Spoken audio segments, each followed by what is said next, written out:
Hola mis queridos hermanos y hermanas, por la gracia de Dios estamos aquí para poder compartir un repaso más de la lección de la escuela sabática. Esta lección es la número 11 y tiene como título ¿Qué más pude hacer? Es una pregunta. El versículo que debemos de memorizar lo encontramos en el Evangelio de San Juan, el capítulo 18 y versículo 37. Le dijo entonces Pilato: ¿luego eres tú rey? Respondió Jesús: tú dices que yo soy rey. Yo para esto he nacido y para esto he venido al mundo, para dar testimonio de la verdad. Todo aquel que es de la verdad oye mi voz. Vamos a pedir la dirección de Dios. Padre nuestro que estás en el cielo, santificado sea tu nombre, Señor. Gracias en primer lugar por darme la oportunidad de tener la vida y poder compartir con mis hermanos este repaso de la lección de la escuela sabática. Queremos suplicarte que a través de tu Espíritu Santo tú nos ayudes a entender tu palabra y también con tu ayuda podamos ponerla en práctica. Quédate con nosotros, porque te lo pedimos en el nombre de tu Hijo amado Cristo Jesús. Amén. Muy bien, la lección en la introducción nos habla acerca de un niño. Este niño se llamaba Denis. Vivió en uno de los periodos más difíciles del viejo continente, Europa, cuando la peste bubónica azotó en esos países y mató millones de personas. La historia nos dice que Denis, un niño, vio cómo los soldados del rey se llevaban a sus padres, los cuales nunca volvió a ver. Esto produjo en el corazón de Denis, que era muy joven, niño, y que fue adoptado, un profundo dolor y raíz de amargura, un odio terrible contra el monarca. Pero cuando se enteró, cuando creció, cuando pudo entender, se dio cuenta que el rey había hecho esto en una situación tan difícil para poder salvar a aquellos que todavía estaban vivos de no ser contagiados por esta terrible enfermedad. Aquí nos dice que el enterarse de esto, libró a este joven, ahora adulto, del odio que había guardado durante tantos años contra este monarca. La lección nos dice que hay muchas personas hoy, igual que Denis, que veía al rey, que lo odiaba por lo que había hecho sin entender, ya que dice el mal que han presenciado o experimentado los lleva a odiar a Dios o a negar su existencia. Y preguntas que venimos respondiendo durante este trimestre.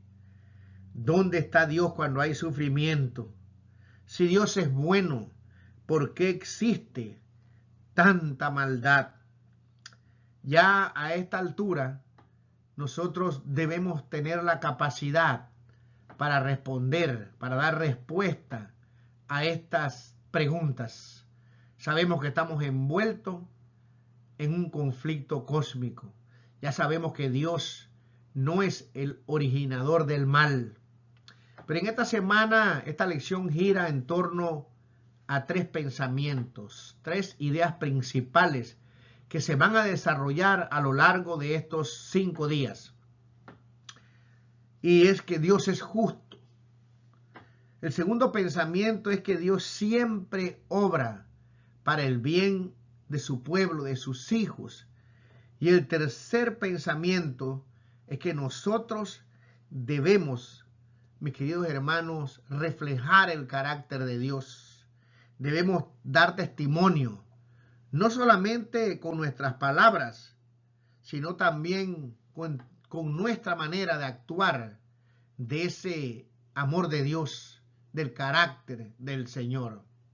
Así que, sin más, vamos a comenzar a estudiar esta cartilla que nos va a ayudar a entender una vez más el amor perdonador de Dios y un poco más acerca de este gran conflicto en el cual estamos envueltos y que todavía no ha terminado.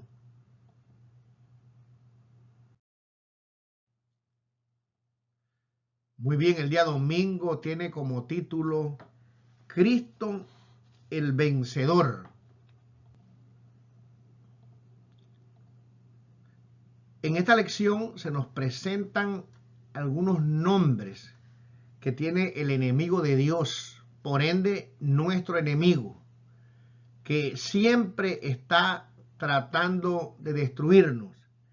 La lección nos presenta solamente 3, pero yo voy a agregar 7 más para que nosotros podamos conocer a través de la Escritura cómo se le llama a este enemigo terrible que quiere destruir el gobierno de Dios y que quiere destruir a todos aquellos que aceptan a Cristo Jesús como su Salvador.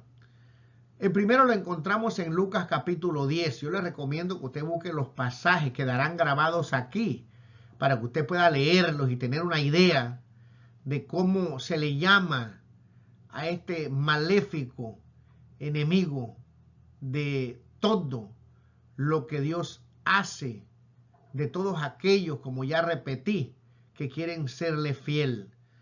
Dice que su nombre personal es Satanás, que significa adversario. En Job capítulo 1 y 2 se nos habla de diablo, que tiene como significado falso acusador. En Mateo 12:24 se le llama Belcebú. Muy interesante. Si usted busca Segunda de Reyes, capítulo 1 y 2:3, encontrará más información acerca de este nombre que los filisteos adoraban como su Dios. Significa el Señor de las moscas. En Primera de Tesalonicenses, capítulo 3, versículo 5, se le llama el tentador. En Apocalipsis 12:10 se le llama el acusador de nuestros hermanos, o sea, se le llama diablo. En el libro de Juan, capítulo 12, versículo 31, se le llama el príncipe de este mundo, como ya estudiamos en lecciones pasadas. En 2 de Corintios, capítulo 4, versículo 4, se le llama el Dios de este siglo.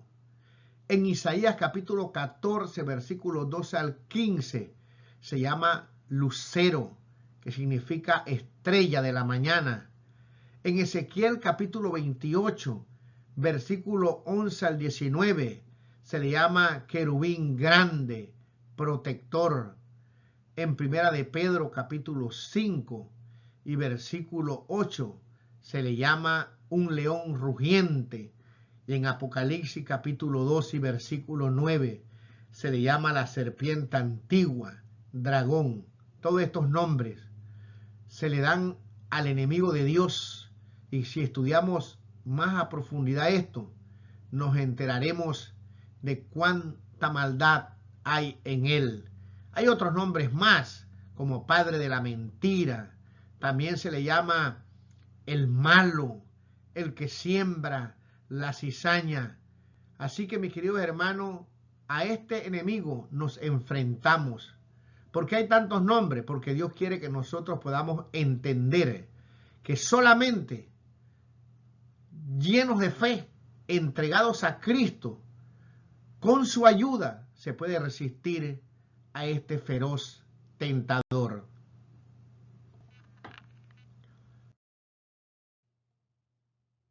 Muy bien. También encontramos aquí en este pasaje nuestra lectura bíblica que se repite aquí. Y se nos dice aquí que Cristo, mis queridos hermanos, es un rey. Por lo menos así lo vio aquel que se llamaba Poncio Pilato. Lo que no pudieron ver los judíos, lo vio este pagano. Cuando vio el porte de Jesús, aún en la condición que se encontraba, ya golpeado, cansado, demacrado por no dormir, en su porte vio a un rey. Y él le pregunta, ¿eres tú rey? Y entonces Jesús le responde, tú eres el que dice que yo soy rey. Y entonces recalca el Señor que Él nació para eso. ¿Para qué? Para dar testimonio de la verdad y para que todo aquel que en Él cree oiga su voz, ¿verdad? Y así pueda tener la vida eterna. La lección nos explica tres cosas con referentes a este pasaje. Que Jesús vino al mundo para dar testimonio de la verdad. Que por medio de la cruz, nuestro Señor Jesucristo demostró de manera suprema la justicia y el amor perfecto de Dios. Que Jesús finalmente destruirá el reino del diablo, quien sabe que le queda muy poco tiempo. En otras palabras, mis queridos hermanos, el título de este día es que Cristo es el vencedor. Y la lección nos llama a nosotros para que podamos escoger un lado.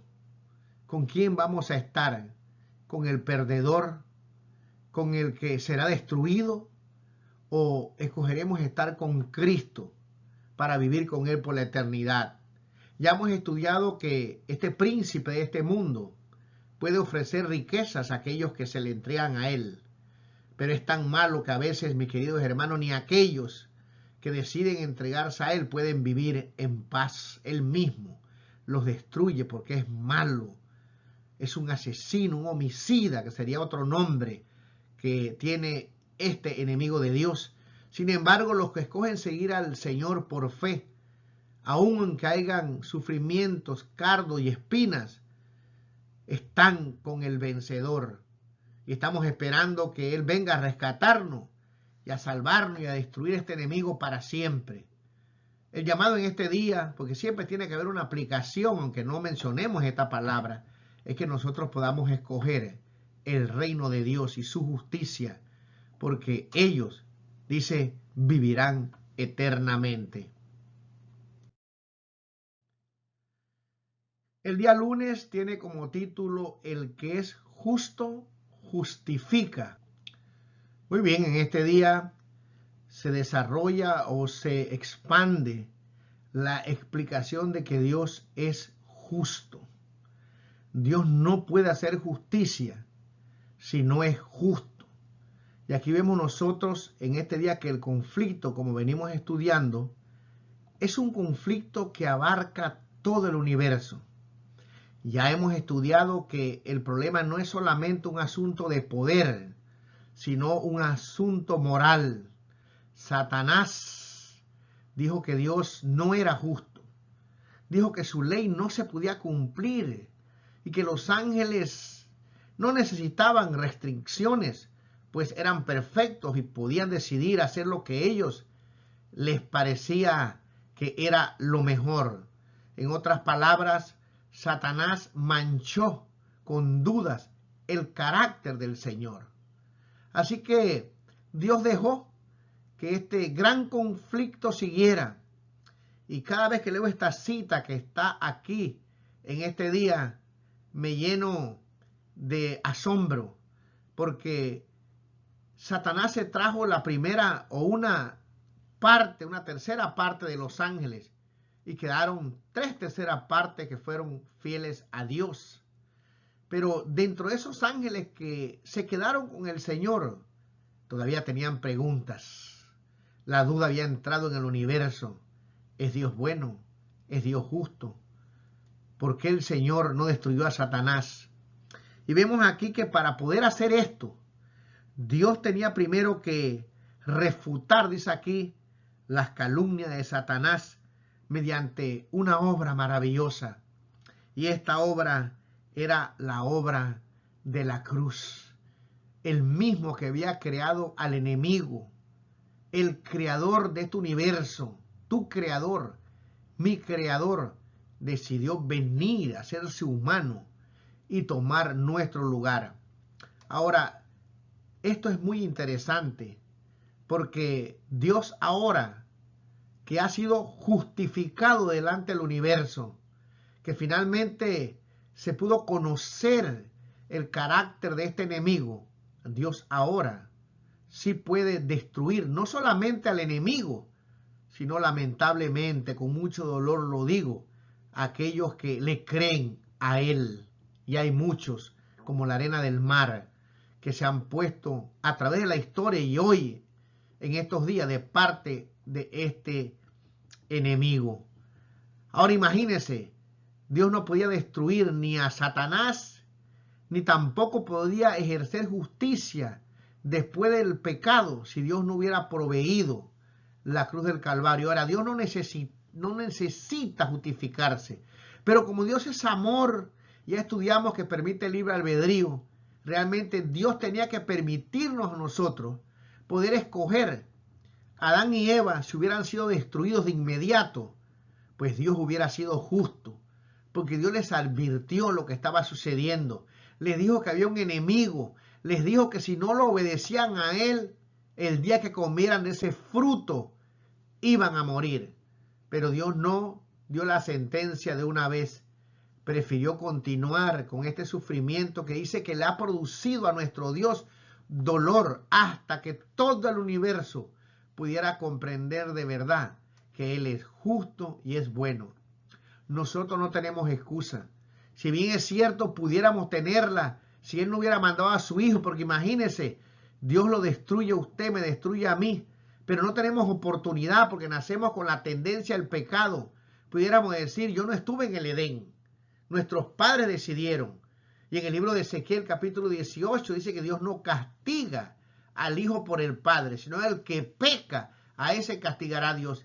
¿Y qué teníamos que ver nosotros? Somos hijos de Adán, heredamos esa tendencia, pero Dios proveyó una salida. No solamente para que seas salvo, como vamos a estudiar en esta lección, sino también para que con la ayuda de Dios nosotros podamos obedecerlo. Así mismo, como Él obedeció, no tenga la menor duda de esto. Hoy vivimos muy confundidos con relación a este tema, pero en esta lección, con algunas citas que yo le voy a dar, esto va a quedar totalmente aclarado. En Cristo Jesús hay poder. Aquí nos dice lo siguiente, y esta es la justicia divina. Esto, mis hermanos, es lo que asegura que el Señor es justo. Esto nos dice a nosotros que no hay excusa, porque hoy tú y yo solamente tenemos que aceptarlo a Él, vivir en Él, y entonces nosotros seremos transformados a la imagen de nuestro Dios. El problema no está en Él, en nosotros, que no nos entregamos, pero estábamos perdidos. Nacemos con tendencias al mal, hijos de Adán. Pero aquí dice lo siguiente, por cuanto todos pecaron y están destituidos de la gloria de Dios. O sea que en Adán, si Dios hubiera destruido a Adán, que lo merecía, tú y yo no estuviéramos aquí. Pero nacimos ya con esa tendencia terrible, heredando el pecado de Adán, condenados. Pero aquí dice que siendo justificados gratuitamente por su gracia, mediante la redención que es en Cristo Jesús, a quien Dios puso como propiciación por medio de la fe en su sangre, para manifestar su justicia a causa de haber pasado por alto en su paciencia los pecados pasados, con la mira de manifestar en este tiempo su justicia, a fin de que el que sea el justo y el que justifica al que es de la fe de Jesús. Jesús vivió una vida de justicia, nunca cometió un pecado, fue perfecto en todos sus caminos, pensamiento, actuación, no violó la ley del Señor, por lo tanto, Él es justo. Y como Él probó ante el universo que con la ayuda del Padre se puede guardar los mandamientos, ahora el que es justo nos perdona a nosotros. Pero también, como veremos, tiene el poder para destruir ahora el mal. Él no quiere, pero si nosotros, mis queridos hermanos, no nos apartamos del mal, el juicio de Dios y la destrucción, claramente en Mateo 25, dice que es para el diablo y sus ángeles. Pero lamentablemente, en ese mismo capítulo, nos dice que habrán personas que no obraron. No dice que hicieron cosas malas. No dice que fueron borrachos, pero dice que no ayudaron al pobre. Fíjese bien lo que dice, que no dieron comida al hambriento, ropa al desnudo. Por eso, por no obrar de acuerdo a la voluntad de Dios, a tener el carácter de Cristo, niegan que realmente se entregaron al Señor. Y ahora el Señor tiene la potestad, porque vivió en este mundo de pecado sin pecar, no solo el poder para justificar a aquellos que aceptan al Señor, sino también, dice aquí, para destruir el mal, destruir a Satanás y todo lo que no quiere hacer, o todos los que no quieren hacer la voluntad del Señor.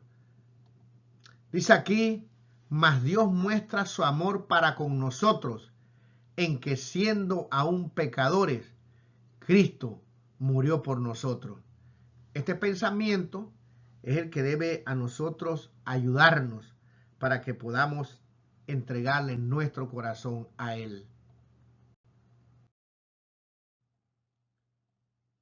Luego dice aquí, entonces oí una gran voz en el cielo que decía, ahora ha venido la salvación, el poder y el reino de nuestro Dios y la autoridad de su Cristo, porque ha sido lanzado fuera el acusador de nuestros hermanos, el que los acusaba delante de nuestro Dios día y noche, no para de acusar.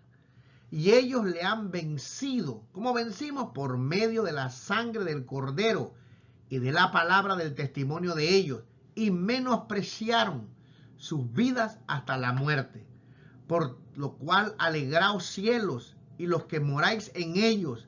Ay de los moradores de la tierra y del mar, porque el diablo, dice, ha descendido a vosotros con gran ira, sabiendo que tiene poco tiempo. Amén.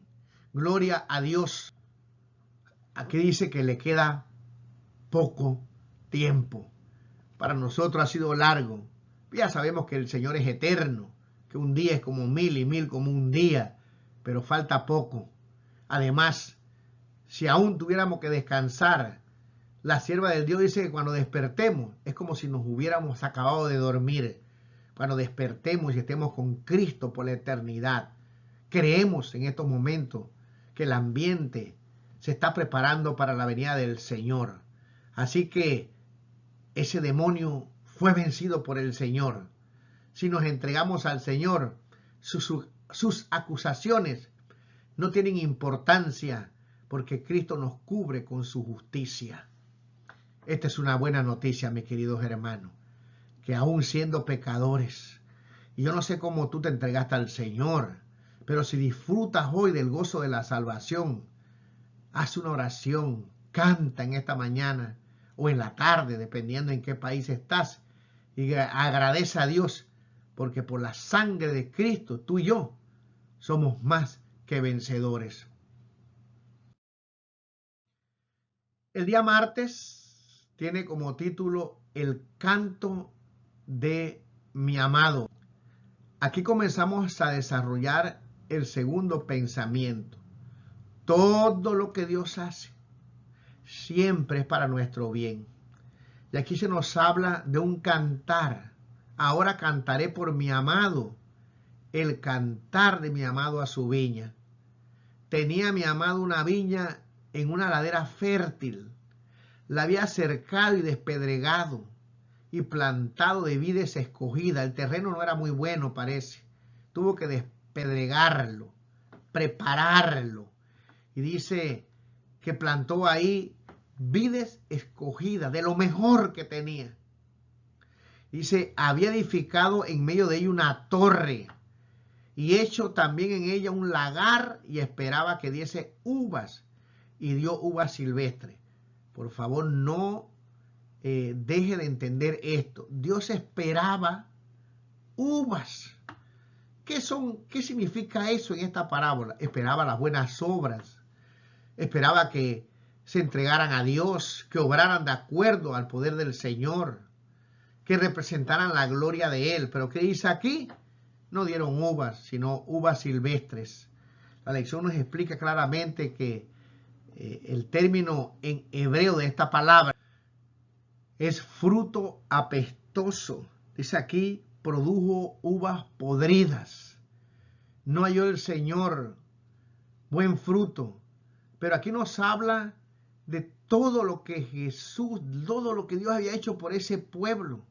Cuidarlo, preparar la tierra, amarlos, hacer bien por ellos. Y entonces, lamentablemente, ellos no pudieron dar buenos frutos para el Señor.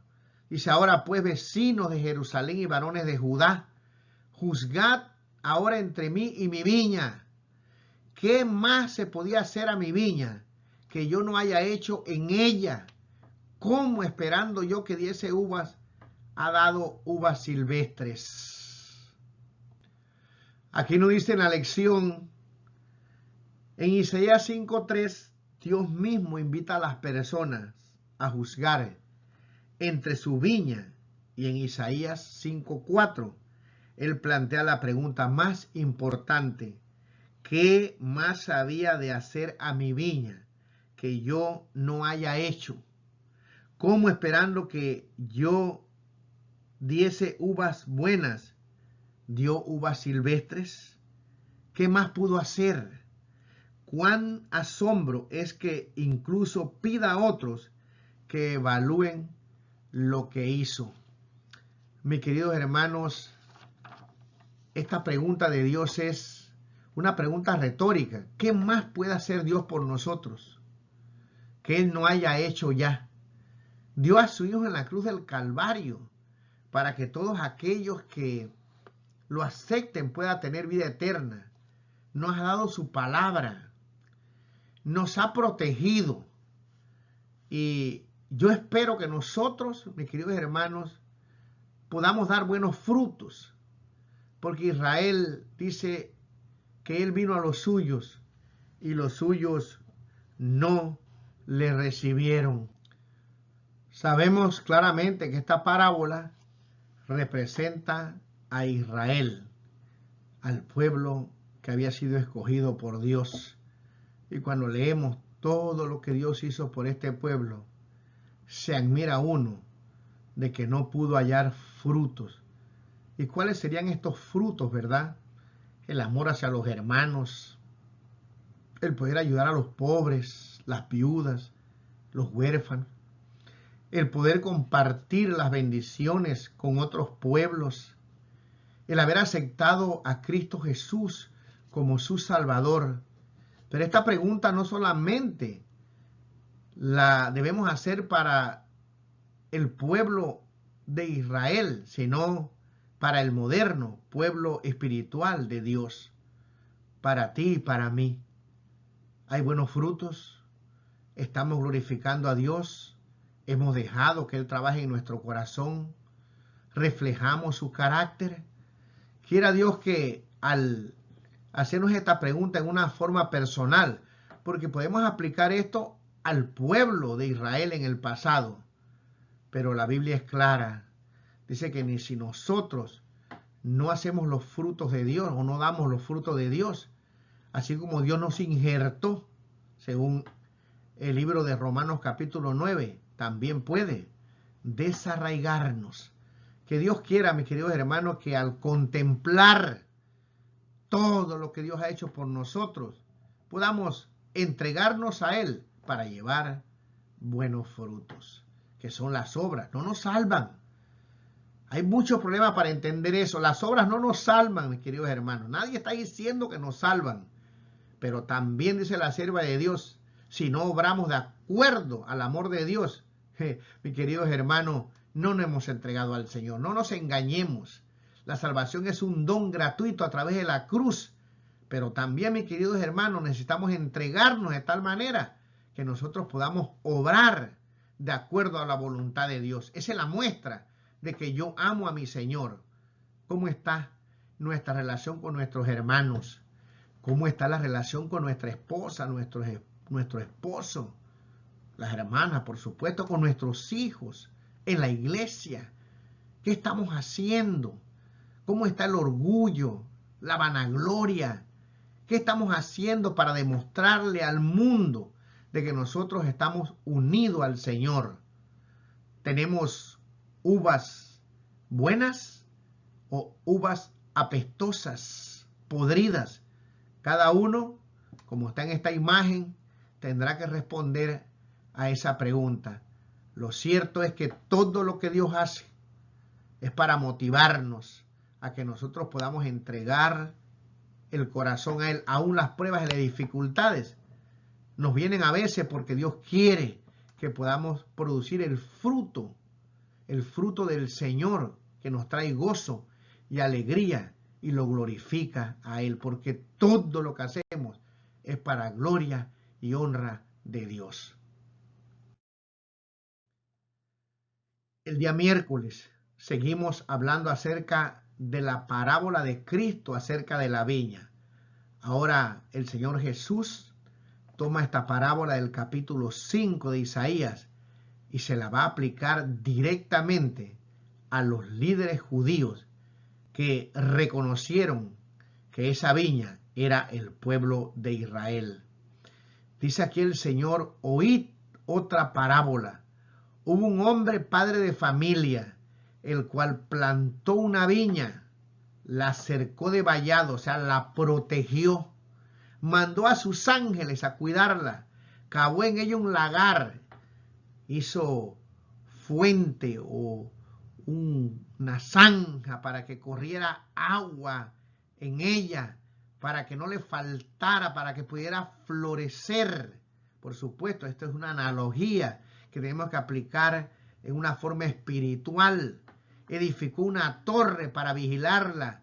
Dice que el que guarda a Israel nunca duerme, y la arrendó a unos labradores y se fue lejos. Y cuando dice se acercó el tiempo de los frutos, envió a sus siervos, a los labradores, para que recibiesen sus frutos, los profetas. ¿Y qué fue lo que sucedió? Los golpearon, a otros mataron y apedrearon. Y dice que envió otros siervos más profetas, y volvieron a hacer lo mismo. Y después la parábola la termina el Señor en una forma magistral. Dice que finalmente les envió a su hijo, diciendo: tendrán respeto a mi hijo. Mas los labradores, cuando vieron al hijo, dijeron entre sí: este es el heredero, venid, matémosle y apoderémonos de su heredad. Y tomándole, le echaron fuera de la viña y lo mataron. La lección nos dice: la cruz demuestra que Dios, que hizo todo lo posible para mitigar y eliminar el mal, pero sin destruir el contexto necesario para el florecimiento del amor genuino. Si Dios hubiese dispuesto de una alternativa preferible, no la habrían elegido. Aunque las personas sufren mucho a causa del conflicto cósmico, Dios es quien más sufre. Cuando miramos a la cruz, podemos en efecto ver el sufrimiento y el dolor que el pecado ha producido a Dios. Sin embargo, tan sagrada era la libertad inherente al amor que Cristo estuvo dispuesto a soportar todo para nuestro bien. Y la cita que no leí del día lunes, quiero leerla ahora, porque yo les dije que quedaron ángeles fieles a Dios, decidieron seguir el gobierno de Dios, pero tenían preguntas, mis queridos hermanos. Hoy hay gente que se hace preguntas como a la introducción: ¿dónde está Dios?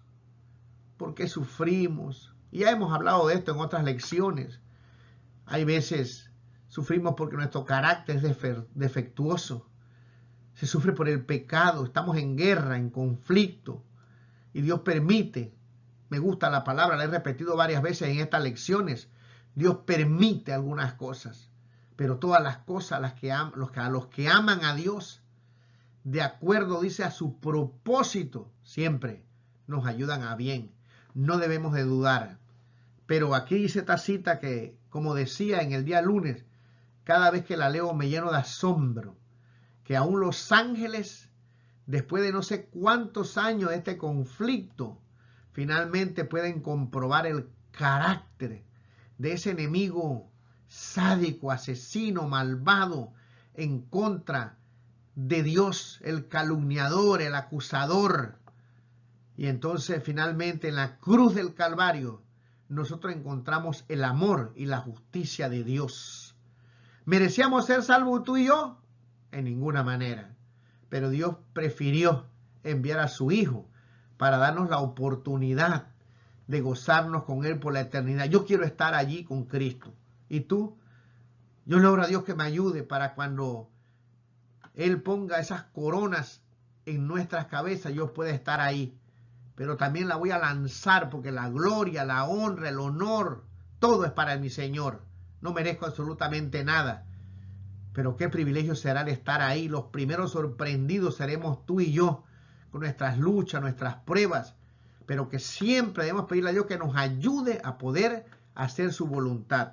Pero esta cita dice, después de la muerte de Jesús, Satanás vio que su disfraz le había sido arrancado. Su administración quedaba desenmascarada delante de los ángeles que no habían caído y delante del universo celestial. Se había revelado como homicida. Al derramar la sangre del Hijo de Dios, se había desarraigado de la simpatía de los seres celestiales. Todavía sentían simpatía por este homicida. Y ya hemos estudiado que Dios tuvo que dejar que continuara el conflicto hasta que en la cruz del Calvario murió el creador del universo. Aquel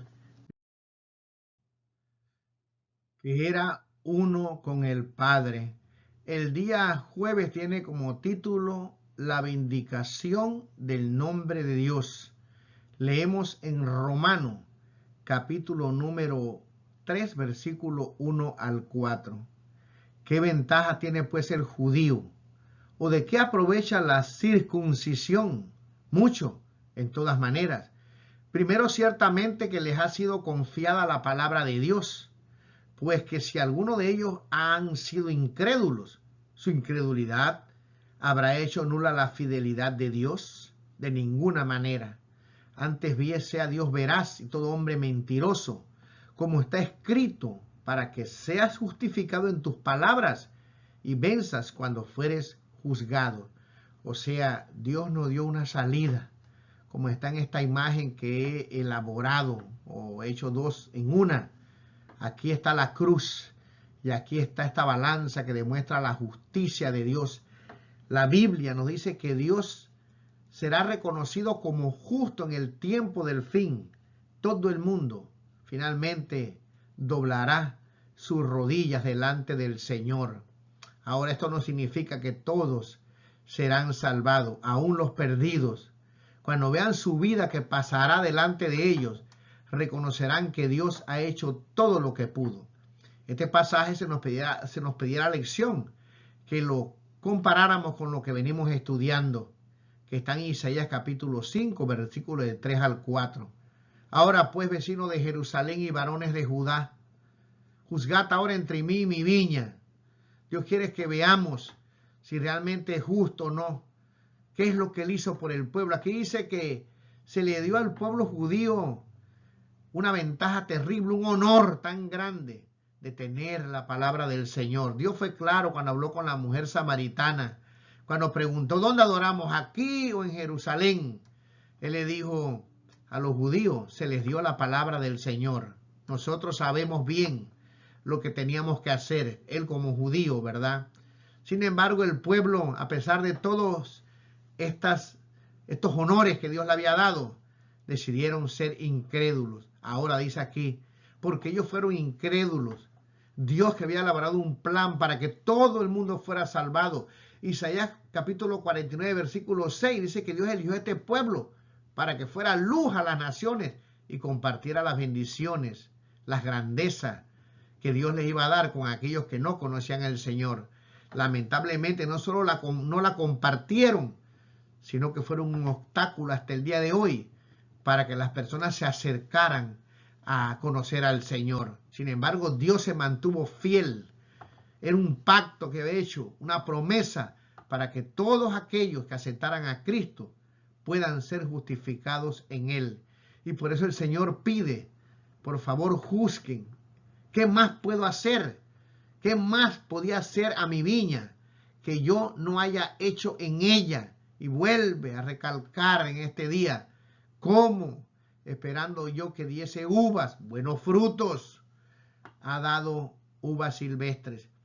Y luego la lección nos dice algo que para algunas personas trae mucha controversia. Yo no entiendo por qué. Claramente dice, en última instancia, Dios resulta vindicado en la cruz a través de todo el plan de la redención. En el juicio previo al advenimiento, Dios es vindicado ante el universo. O sea que allá en el cielo hay registros. Los ángeles son testigos.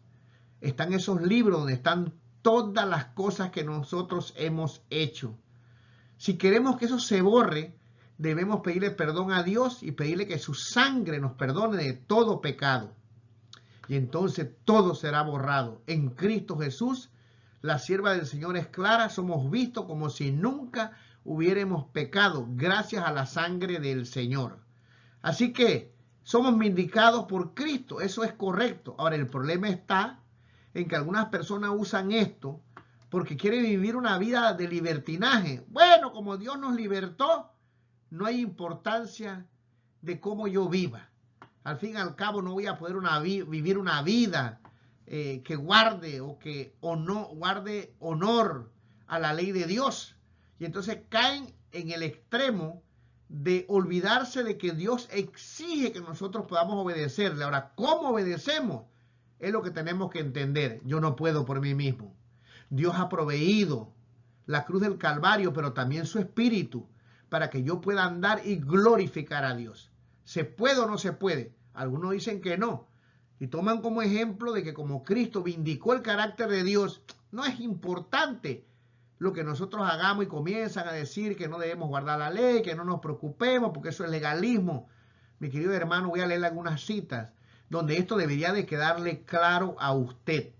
Dios no solamente nos salva de nuestros pecados, sino que también, así como Cristo vivió una vida de santidad, si tú y yo queremos y amamos a Dios y entendemos el sacrificio de la cruz, vamos a aceptar su Espíritu para glorificar su nombre. No es necesario que nosotros vindiquemos el carácter, ya está vindicado, pero eso no significa que porque Él vivió una vida santa y me da la salvación, yo ahora agarro esa gracia que costó la sangre del Hijo de Dios para pisotearle y vivir practicando el pecado. No, Señor, al contrario, debo arrodillarme, pedirle a Dios que me ayude para poder vivir una vida de santidad en Cristo Jesús y poder demostrar al universo que en Cristo, con su poder, se puede, mis queridos hermanos, vivir una vida que glorifique, le dé honra a Dios. Esto es lo que tenemos que entender. Así que aquí dice que, bueno, somos vindicados por el carácter. Leímos una cita anteriormente que los ángeles vieron cómo Satanás hirió de muerte a nuestro Señor. Es un homicida. Y los ángeles finalmente pudieron comprobar que el carácter del enemigo realmente era un carácter maligno. Y ahora el Señor tiene el poder de ser justo y eliminar, erradicar para siempre al pecado y lamentablemente aquellos que no quieran entregarse al Señor y ser siervos de Satanás, que estudiamos en otra lección, esclaviza a aquel que escoge seguir su reinado. Y dice aquí, luego, por si hubiera duda, vamos a estar 1000 años en el cielo, revisando los libros, cosa que, bueno, yo en mi humanidad digo que yo no quiero ver, yo confío en Dios, pero aquí Dios nos va a dar la oportunidad, posiblemente de personas que, como van a haber sorpresas, ¿cómo no está aquí? ¿Por qué no está aquí? Tenemos que tener cuidado con los pecados ocultos, con el orgullo, con la maldad. La sierva de Dios dice que habrán esposos que no saldrán de su tumba y esposas que tampoco saldrán porque hubieron pecados ocultos, pero que no fueron confesados. porque tengo que decir que si nosotros confesamos de verdad nuestros pecados, Dios es fiel y justo para perdonarnos, y no termina el pasaje ahí, y limpiarnos de toda maldad. Así que dice, luego en el juicio posterior al advenimiento, durante el cual los redimidos incluso juzgarán a los ángeles, veremos esa historia, conoceremos de verdad cómo comenzó el conflicto, cómo era Satanás antes del pecado, qué hizo Dios no solo por este pueblo o por nosotros, la humanidad, sino cuánto hizo el Señor para que este conflicto no se desarrollase. Veremos realmente que Dios es bueno, que es justo y que quiere que lo amemos porque nos sale del corazón. Qué Dios tan permisivo, qué Dios tan amoroso, ¿verdad? Eso debería que nosotros realmente nos arrodillemos y lo adoremos con todo nuestro corazón. Dice aquí que en ese juicio posterior al advenimiento, durante el cual los redimidos incluso juzgarán a los ángeles, Dios también será vindicado. Todo el mundo sabrá. Si hay un familiar, tristemente un hijo, una esposa que no está realmente porque él no quiso ir. No porque Dios no quiso llevarlo, como dicen, ya estudiamos esa teoría de que Dios escoge y pierde al que le da la gana. No, Señor, en esos libros que esas personas omiten o no quieren entender esta doctrina, Dios, mis queridos hermanos, simplemente cumplirá el deseo de nuestro libre albedrío. No queremos estar con Él, bueno, está bien, no estaremos, pero en esos libros estará escrito por qué, y los redimidos podrán ver esos libros. Qué Dios tan amoroso que se expone, ¿verdad? Que desean, como está la pregunta, que nosotros podamos juzgar si Él realmente es justo o no. Yo lo creo, sin ver libros ni nada. Él es un Dios justo. Dice aquí, ya que los redimidos habrán tenido la oportunidad de revisar los registros y ver por sí mismos por qué Dios actuó como lo hizo, y que todas las decisiones de Dios fueron siempre perfectamente justas y amorosas. Todos tenemos muchas preguntas que necesitan respuesta. Antes que todo termine, esas preguntas serán contestadas. Y el que es justo, mis queridos hermanos, juzgará este mundo. Ahora vamos con una cita del Espíritu de Profecía, a desarrollar la tercera idea. Y es que nosotros debemos, con la ayuda de Dios, ser personas que tengamos buen fruto. Leamos 3 citas para terminar en esta mañana el estudio, el repaso de nuestra lección de la escuela sabática. Vamos a leer algunas citas de estas, 3 por lo menos. Pero antes terminemos de leer unas citas de la Biblia, pasajes de la Escritura que estaban en la lección, donde nos dice el final glorioso que tendremos con nuestro Señor Jesucristo, o el final que tendrán aquellos que serán redimidos por la eternidad. Y cantan el cántico de Moisés, siervo de Dios, y el cántico del Cordero, diciendo, grandes y maravillosas son tus obras, Señor Dios Todopoderoso, justos y verdaderos son tus caminos, Rey de los santos. Y dice aquí, y oí como la voz de una gran multitud, como el estruendo de muchas aguas, y como la voz de grandes truenos que decían, aleluya, porque el Señor nuestro Dios Todopoderoso reina. Él será nuestro Rey, un Rey justo, un Rey santo, que ha hecho maravillas por los redimidos. No nos quedará la menor duda y viviremos felices por la eternidad con este Dios justo. Hoy nos cuesta entender eso por la injusticia, los sufrimientos, el desarrollo del conflicto. Pero si tenemos fe, si permanecemos en Cristo a pesar de las luchas y creemos en este Dios bueno, misericordioso, disfrutaremos por toda la eternidad, que tampoco lo entendemos muy bien, y estudiaremos por los siglos de los siglos el amor de Dios, el Hijo de Dios que vino a morir en la cruz del Calvario y el sufrimiento que esto le causó a nuestro Padre Celestial. Ahora sí, leamos estas citas que nos ayudan a nosotros a entender cómo debemos de vivir en esta tierra. Muy bien. Dice aquí, necesitamos cada día esclarecimiento divino. Deberíamos orar como lo hizo David. Abre mis ojos y miraré las maravillas de tu ley. Salmo 119, versículo 18. Dios tendrá un pueblo sobre la tierra que vindicará su honor al respetar todos sus mandamientos. Y sus mandamientos no son penosos, no son un yugo de servidumbre. David oró en sus días: tiempo es de actuar, oh Jehová, porque han invalidado tu ley.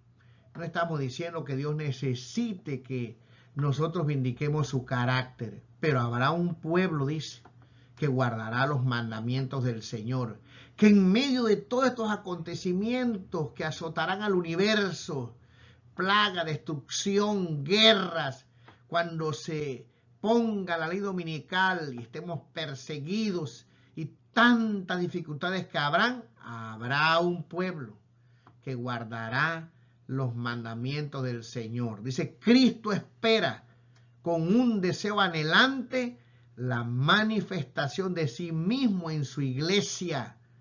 Cuando el carácter de Cristo sea perfectamente reproducido en su pueblo, entonces vendrá Él para reclamarlos como suyo. ¿Qué anhela Dios? Que su carácter, que nosotros podamos llevar uvas buenas, frutos, anhela. Porque, mis queridos hermanos, hacer la voluntad de Dios, hacer sus obras, significa que tenemos una relación con Dios. ¿Y qué más nos puede dar felicidad sino en andar en los caminos del Señor? Y la última cita dice lo siguiente: viene el príncipe de este mundo, dice Jesús, mas no tiene nada en mí. No había en él nada que respondiera a los sofismas de Satanás. Él no consintió en pecar, ni siquiera por un pensamiento se dio a la tentación. ¿Creemos esos? Así también podemos hacer nosotros. La humanidad de Cristo estaba unida con la divinidad.